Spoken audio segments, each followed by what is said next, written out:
Hello and welcome to my workshop. So today we're going to start working on a front bumper for the Jeep.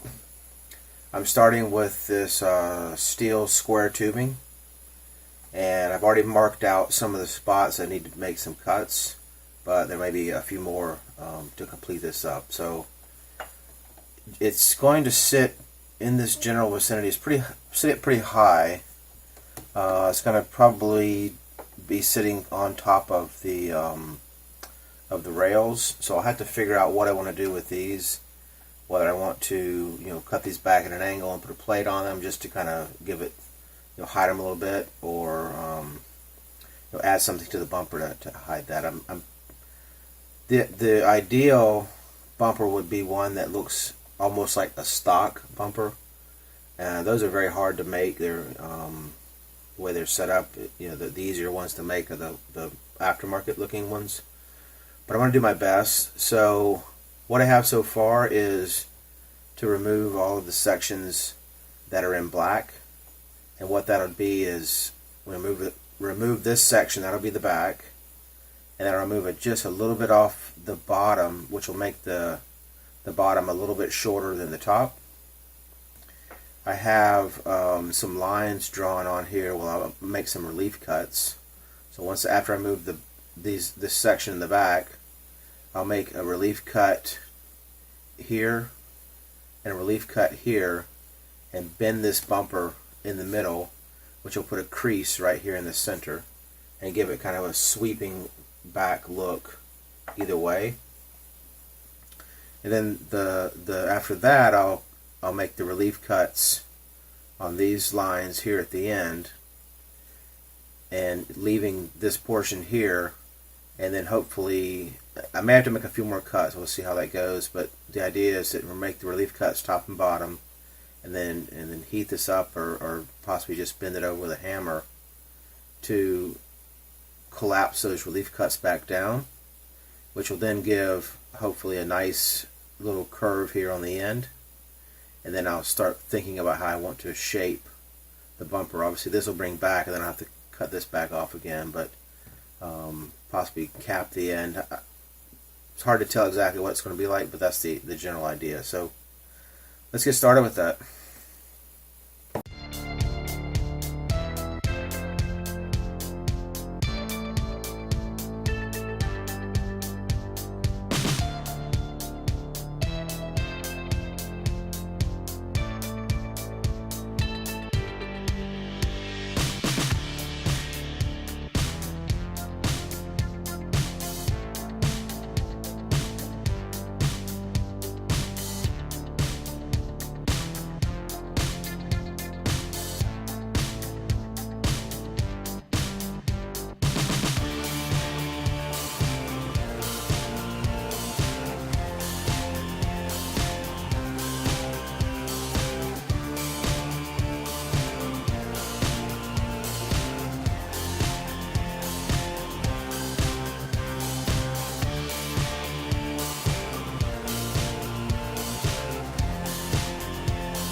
So what we're able to do is make a successive number of cuts into this corner, and then you take just a small wrench, you bend that in, and then you go and make another half cut, open it back up, kind of clean it up a little bit, bend it again. You can keep doing that to get that tighter and tighter, and get this nice little curve here.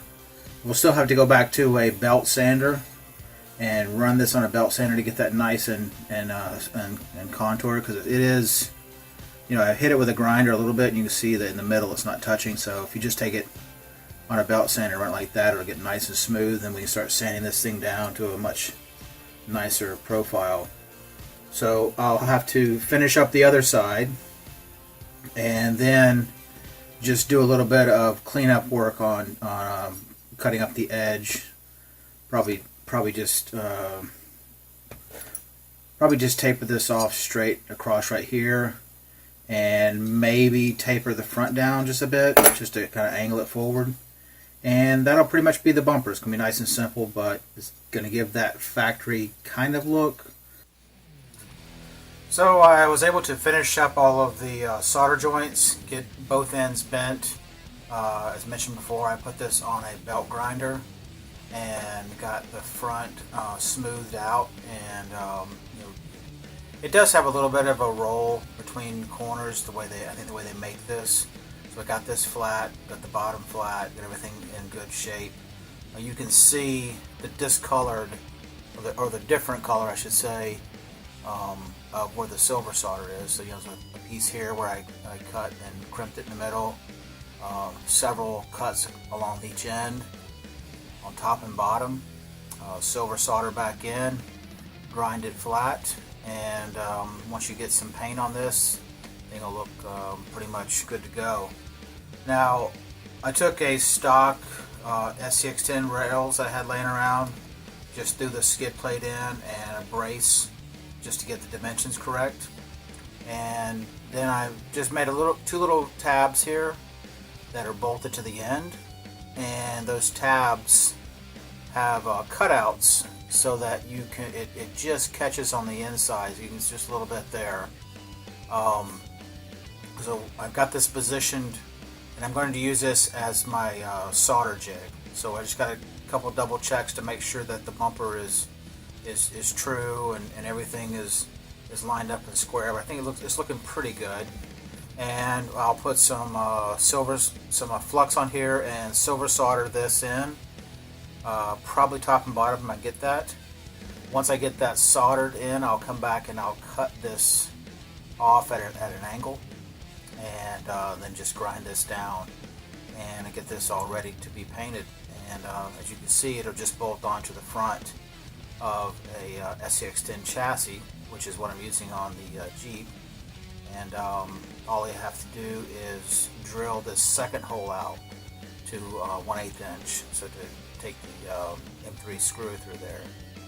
Currently, that second hole is used for the positioning nub that comes off the bumper. So the first one's the screw, and the second one's a little nub that goes in to a much smaller hole. And what that does is it keeps it from rotating, and it kind of positions it out. But I'm just going to use 2 screws. I think a little more solid mount, especially for a steel bumper. So got this thing ready to go. I'm going to solder it up, and then we'll be in good shape for some painting. So I finished up the front bumper, and now I'm moving on to the rear. So the same thickness tubing as used on the front bumper, just a little bit of a different shape. So I cut this will be the bottom, so I cut that kind of thinner than the top.